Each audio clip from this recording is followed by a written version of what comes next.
Coach, been a lot of focus obviously on the defensive line, a couple veterans or guys with experience and other people. Coach Holgorsen said that you start narrowing those people down this week. What's that process like? Is it more film review, seeing what they do on the field? What all goes into that?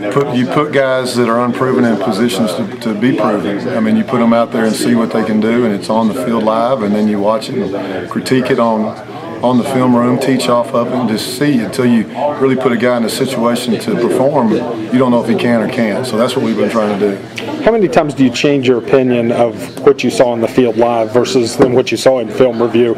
It's never as good as you think it is on the field. It's never as bad. Really? I mean, you may think it's horrible, and you get in there and it wasn't so bad. You may think it's great, and there's a lot of stuff you got to fix still. The thing that's non-negotiable in our room is effort and attitude.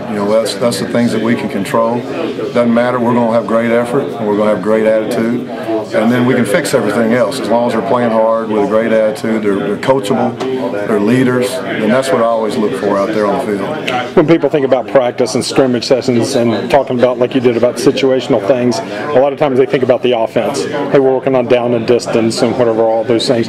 Are you working on those at the same time, or are there times where the focus is more defensive than offensive in the situational work? I think it's football. I mean, it goes both ways. If they're ahead by 7 and they have the ball with 3 minutes to go, it's pretty obvious we have to get it back. If we're up by 7 with a minute to go, it's pretty obvious they got to go score. And so you talk about those situations in the meeting before you go on the field, and then you put guys in position to perform or not perform in those situations, and that's how they're critiqued. But yeah, we coach it all the time. We coach down and distance, we coach personnel, we coach backfield sets, we coach it all. And so now it's up to them. Can they recognize those situations and perform the way they should in those situations? It sounds like a lot of those you really break them up a lot, in those individual things. You might do it today and not tomorrow.